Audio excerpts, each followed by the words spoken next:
Good morning, students. Welcome in our online classes. आज हमारा class 12 chapter unit first का 4th chapter third.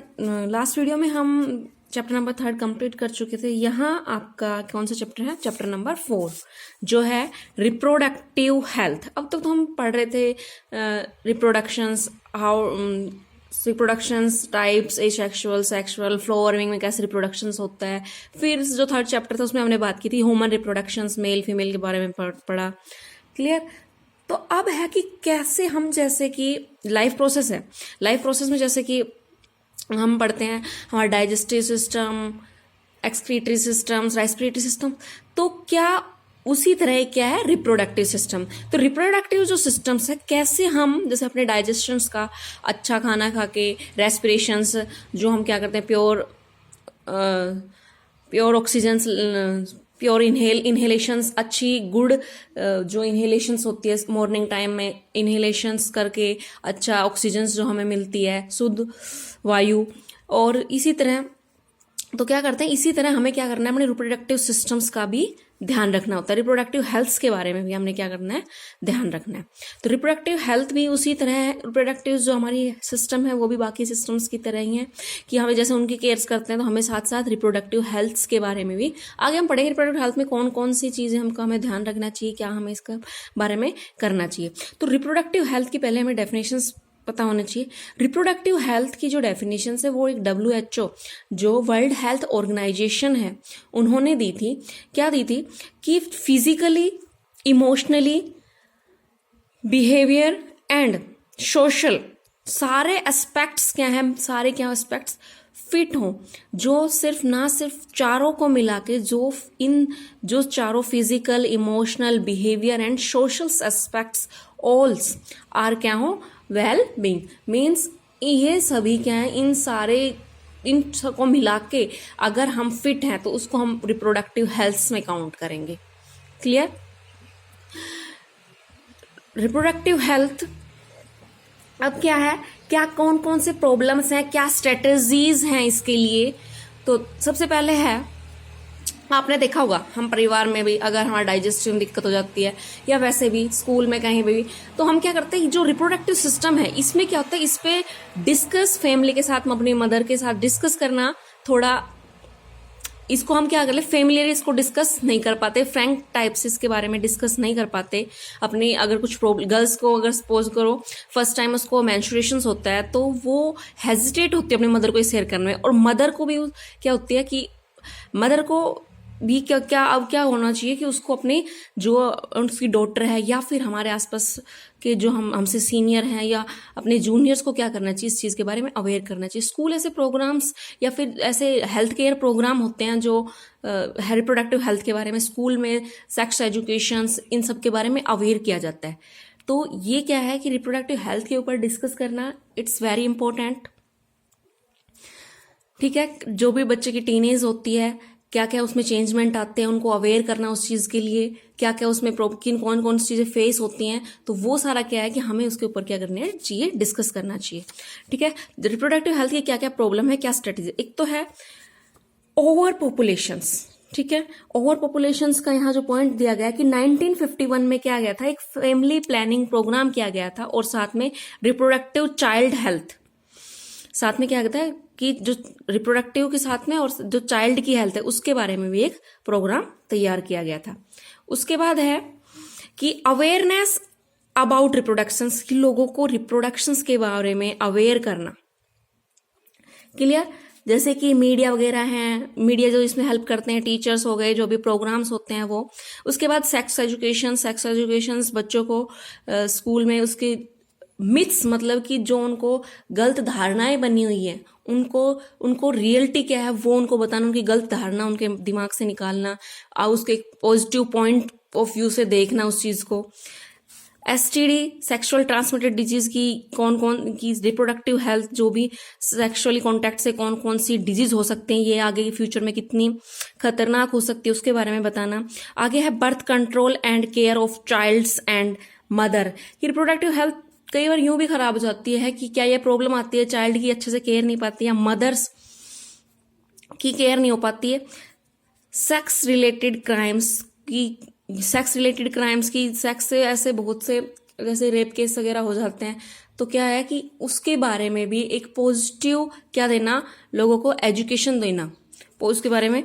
उसके बाद है एमिनोसेंटेसिस। एमिनोसेंटेसिस मीन्स कि ये एक चाइल्ड की क्या है, एमिनोसेंटेसिस एक टेस्ट होता है जिसके थ्रू बच्चे का क्या करते हैं हम, उसकी हेल्थ, कोई डिजीज तो नहीं है वो उसका चेक करते हैं, लेकिन इसको गलत तरीके से यूज करते हैं कि बेबी गर्ल है बॉय, वो इस एमिनोसेंटेसिस टेस्ट के थ्रू चेक कर लेते हैं।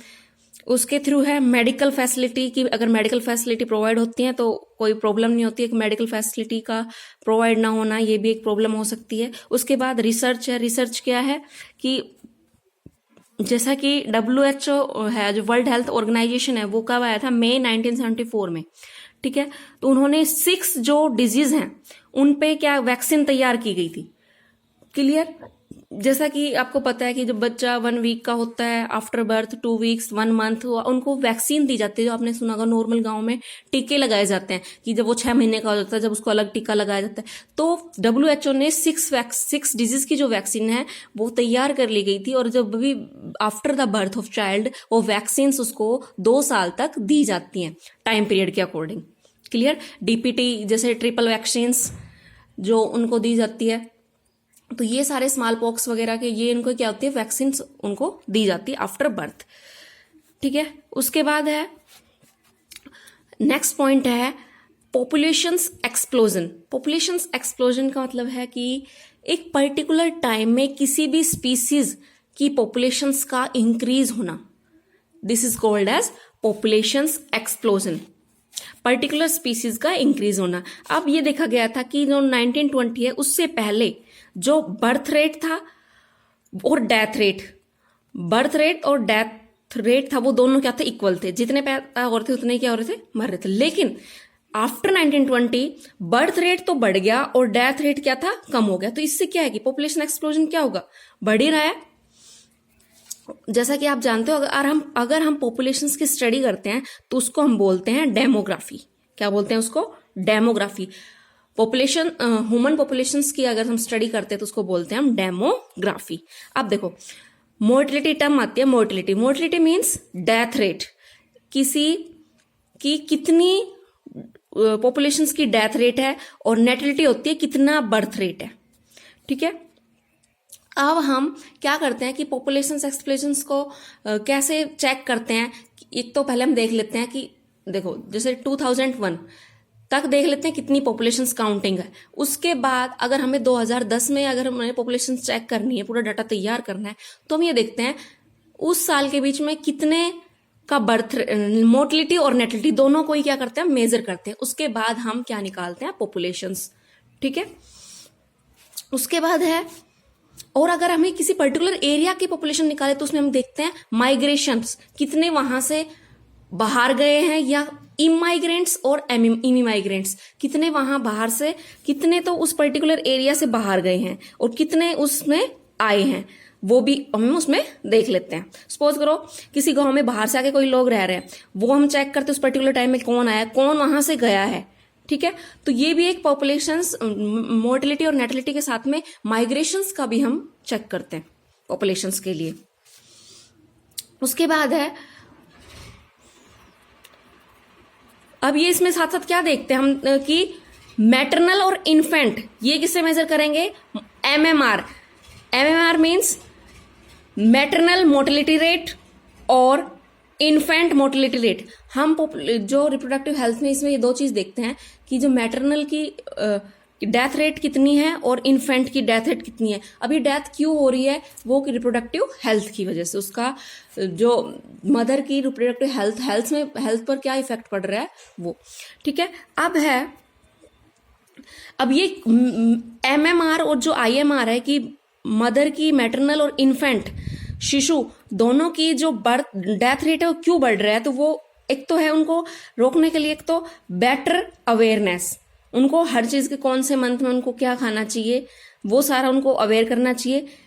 इंक्रीज मेडिकल असिस्टमेंट डिलीवरी, उनके लिए क्या करनी चाहिए, मेडिकल जो भी असिस्टमेंट है वो उनको प्रोवाइड कराने चाहिए, उनको बढ़ाना चाहिए। उसके साथ है बेटर पोस्ट नेटल केयर, जब पोस्ट नेटल केयर का मतलब यह है कि जब चाइल्ड का बर्थ हो जाता है उसके बाद की उसको जो क्या क्या केयर की रिक्वायरमेंट है वो उसको प्रोवाइड करानी चाहिए। क्लियर? उसके बाद है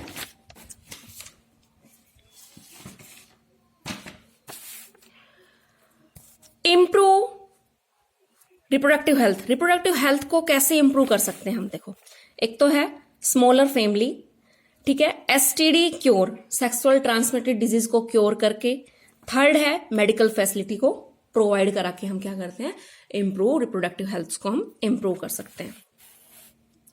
उसके बाद क्या क्या कारण हैं पॉपुलेशन एक्सप्लोजन के, पॉपुलेशन क्यों बढ़ रही है? एक तो decrease death rate, MMR and IMR, इनका क्या हो रहा है, क्या कारण हो सकते हैं पॉपुलेशन एक्सप्लोजन के? और दूसरा है इन एज ऑफ रिप्रोडक्शंस, की रिप्रोडक्शंस की जो एज है वो क्या है, अगर हम देखें कि चाइल्ड हैं और जो ओल्ड पर्सन है उनकी डेथ अगर ज्यादा हो रही है, रिप्रोडक्टिव जो एज है अगर वो लाइव है ज्यादा, तो जो रेट है वो किसका बढ़ेगा, पॉपुलेशन एक्सप्लोजन, क्योंकि वो ही तो रिप्रोडक्टिव कर सकते हैं चाइल्ड और ओल्ड एज को छोड़ के।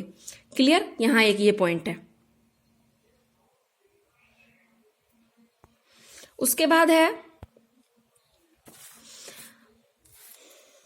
Method to control population explosion को कैसे हम कंट्रोल कर सकते हैं। जैसे कि आपको पता है China number first world population, दुनिया का सबसे पहला जनसंख्या वाला देश माना गया है। उसके बाद आपको पता है इंडिया है, तो उसको क्या है कि प्रमोट स्मॉलर फैमिली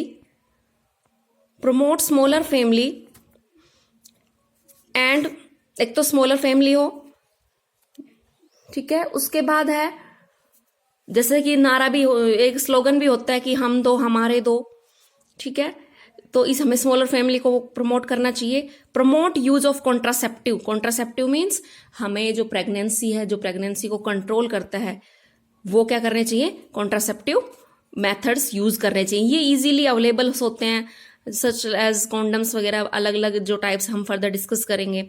ये इफेक्टिव होते हैं, ठीक है, इनका कोई साइड इफेक्ट्स नहीं होता। रेज द लीगल एज, जो मैरिज की है वो लीगल एज होनी चाहिए, जो आपको पता है 18 बोला गया, लेकिन क्या है कि जो 18 है, लेकिन फिर भी अगर माना जाए तो 24 के आसपास, क्योंकि इस टाइम मेंटली सोशली वो क्या होता है, फाइनेंशियली वेल डेवलप हो जाता है, ठीक है।